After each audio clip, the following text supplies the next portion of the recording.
안녕하세요. 며칠 만에 또 여러분들을 찾아뵙고 시공 영상을 촬영해 보겠습니다. 오늘 촬영할 차는 우루스 차량입니다. 람보르기니는 전통적으로 낮은 차죠. 굉장히 세상에서 제일 낮은 차, 제일 비싼 차이기도 하고 굉장히 낮은 차인데, 작년 4월 달에 한국에 람보르기니 우루스 차량이 한국에 들어오면서 이런 RV 차량, 높은 차를 만들었어? 큰 차를 만들었어? 야, 굉장히 호기심도 많았었고, 과연 어떤 모습일까? 실제로 인터넷상에서 보는 어떤 그런 모습과 실제 모습이 과연 어떨까? 호기심이 있었고요. 작년에 우루스 차량 굉장히 시공 많이 했는데, 이 차량을 딱 보는 순간에 와, 굉장히 전통적인 그런 웅장하고 황소 같은 느낌, 굉장히 강한 느낌이 그래도 웬만큼 살아났다. 본넷의 각도라든가 이렇게 꺾여진 어떤 디테일들 꽤 이쁘게 나온 것 같습니다. 이 차량 같은 경우는 첫 번째 차주가 외국인이었습니다. 그래서 보통 해외에서는 미국 같은 경우만 본자면 썬팅이 안 돼 있는 차들이 굉장히 많고 굉장히 연하게 합니다. 연하게 하더라도 전면은 거의 안 해요.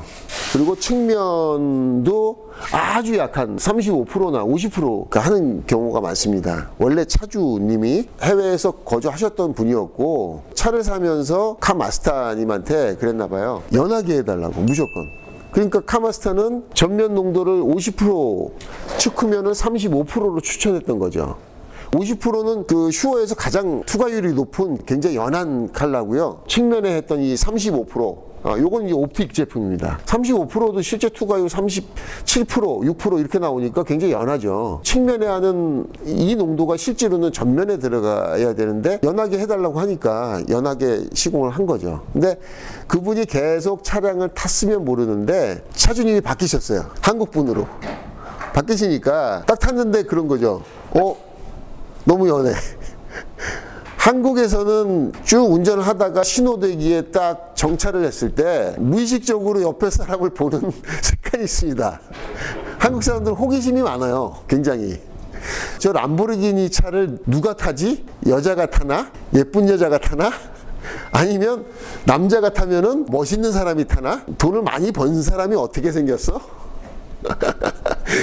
그 쓸데없는 가벼운 호기심 때문에 굉장히 또 어떻게 보면은 프라이버시를 생각하는 운전자 입장에서는 굉장히 힘든 거죠. 본인도 정차하면 옆에 보면서 나는 보여지기 싫은 겁니다. 그게 또 한국인의 쓸데없는 관심이죠. 외국 사람들 들어오면 굉장히 힘들어합니다. 그런 걸 감안하더라도 첫 차주님은 굉장히 연한 필름을 염두에 두셨던 거고, 그 차를 인수받아서 이게 무슨 필름이야 라고 봤더니 글라스니트 마킹이 돼 있는 거예요. 글라스니트에 전화를 하셨고, 그래서 상담을 드렸고, 그 차주님은 상담을 하는 과정에서 측면, 후면, 썬루프는 슈어 X 12%로 하기로 했고요. 전면은 일반적으로 가장 많이 하는 슈어 X 32%. 그래서 충분히 밖에서 보여지는 어떤 프라이버시를 충분히 기능을 낼 수 있고요. 또 안에서 운전할 때 굉장히 야간 주행이나 또 국도나 고속도로나 일반 도심 주행에서 편안한 시야를 제공합니다. 슈어 X 32%는 평활도나 어떤 열차단 기능은 최상이고요. 어떤 정교함에 있어서 가장 높은 그레이드이고 수준도 굉장히 높습니다. 그래서 이분은 그런 것까지 기대는 안 하셨지만 어쨌든 슈어 X 제품으로 전면은 32%, 측후면은 슈어 X 12%, 그 다음에 썬루프도 항상 이분은 개방하고 다니세요. 빛이 많이 들어와요. 썬루프가 보통 컬러가 있음에도 불구하고 빛이 굉장히 많이 들어오면 운전하는데 방해가 됩니다. 밤에는 아니고 낮 운전에서 방해가 돼요. 그래서 이분은 썬루프에 빛이 덜 들어왔으면 좋겠어요 라는 말씀을 해주셔서 보통은 32%를 시공하지만 이분 같은 경우는 12%로 추천을 드렸습니다. 이 차량 같은 경우 주의해야 될 점이 뭐가 있는지 한두 가지 짚어보겠습니다. 오늘 주제는 전면 유리하는데 람보르기니 우루스 차량 시공할 때 카바에 대해서 설명을 드릴 거고요. 시공하는 과정을 전체적으로 보여드릴 겁니다. 그리고 두 번째는 재시공 아닙니까? 지금 기존에 있던 필름들을 다 제거를 해야 되는 상황이고요. 항상 재시공에서 받는 어떤 스트레스가 열선 손상, 필름을 떼어내면 필름 안에는 점착제가 되어 있어요. 점착제가 열선을 덮고 있습니다. 필름을 떼어낼 때 그 점착제가 열선을 고착시켜 갖고 떼어낼 때 열선이 손상이 되는 경우가 있습니다. 람보르기니 차량은 전통적으로 재시공을 했을 때 열선이 나가지 않았었어요. 한 번도. 그런데 모르는 일이죠. 얼만큼 고착이 됐느냐, 또 어떤 회사에 무슨 제품이 돼 있느냐에 따라서 점착제의 강도나 또 자외선을 너무 많이 받아갖고 아주 딱딱하게 고착이 된 경우는 통상적으로 열선이 나가지 않는 차량도 나갈 수가 있습니다. 그런 어떤 위험성을 갖고 있기 때문에 열선을 제가 조심스럽게 떼어내는 과정을 오늘 보여드리도록 하겠습니다. 아마도 원래 그 차주님이 그 외국인이라고 하는데 그 나라가 어떤 나라인지는 여쭤보지 않았어요. 근데 해외에선 전면 선팅에 대한 경험이 없어요. 단순하게 연한 거에서 밖에서 좀 잘 보이게 만드는 어떤 그 기준만 삼는데 사실은 그렇게 할 필요가 없죠. 조금 진해해도 운전하는데 방해가 안 된다면은 좀 진해도 상관이 없습니다. 그리고 또 말씀드렸지만 프라이버시에 대한 어떤 기준이 조금 그레이드가 높은 차를 탈수록 더 높아요.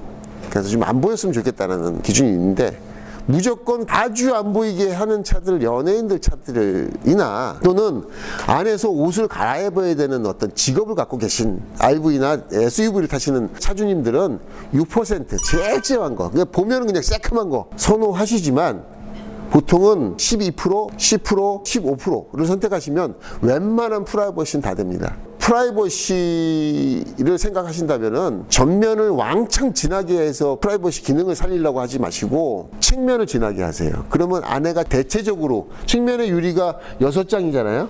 이 차 같은 경우에 7장이네. 2개, 2개, 2개, 1개. 그 7장에서 들어오는 빛이 차단이 충분히 돼야지 안에가 어둡습니다. 전면은 앞에만 가린다고 안에가 공간이 까매지진 않아요. 앞에는 안전하게 30% 또는 최근에는 필름 굉장히 좋아지기 때문에 레이니도 지금 25%가 나와 있고요. 슈어도 20%가 나와요. 20%를 하시는 분들은 차 고가 높은 지바겐, 카니발, 랜지로버 차 고가 높으니까 시야가 되게 넓어요. 그리고 유리가 굉장히 큽니다. 그리고 유리가 승용차는 전면 유리의 각도가 이렇게 예각으로 누워 있지만 극단적인 사례지만 지바겐 같은 경우는 유리가 이렇게 서 있어요. 앞유리가 20% 해도요 하나도 진하지 않습니다. 안에서 볼 때는. 예.